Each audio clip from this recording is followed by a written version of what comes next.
Good morning. Good morning. This is Elizabeth Griffin, your indie author from South Philadelphia, and welcome back to my channel. If you haven't subscribed, please take a moment to do so and definitely continue to share my content with others.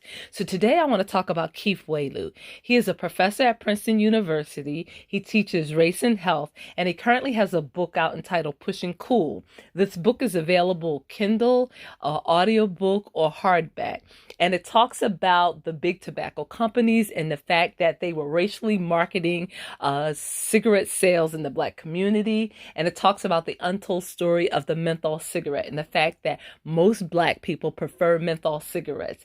They prefer them to any other type of cigarette. So whether it's Newport, Salem, or Marlboro, or Cool, Black people prefer menthol cigarettes.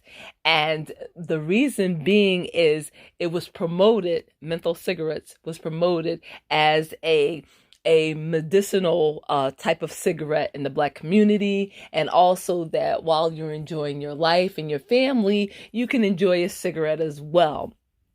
So what I found interesting in listening to the interview that he had with Marty Moscowane on Radio Times, he talked about the fact that these Black communities were targeted specifically by the tobacco companies, and that the tobacco companies would come into the neighborhoods and give out free cigarette packs. They would give out cigarettes to the influencers in the neighborhoods, such as the barbers or the stylish people in that community.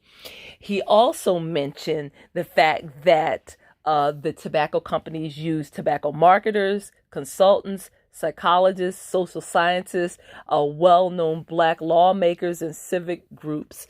So there was a strategic campaign involving so many different entities in order to promote the sale of tobacco in the Black community.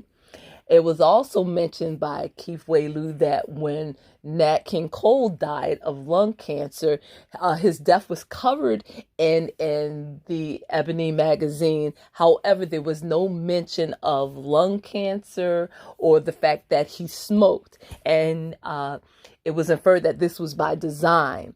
So I was also shocked to find out through the interview that there was a cigarette called Uptown, and this cigarette was designed specifically with Black people in mind, and it was going to be targeted specifically to Black people, and it was going to be tested in my city, Philadelphia. However, there was such an outcry and such a rage that the campaign was canceled, and the cigarette never came about. So please check out his book and let me know what you think.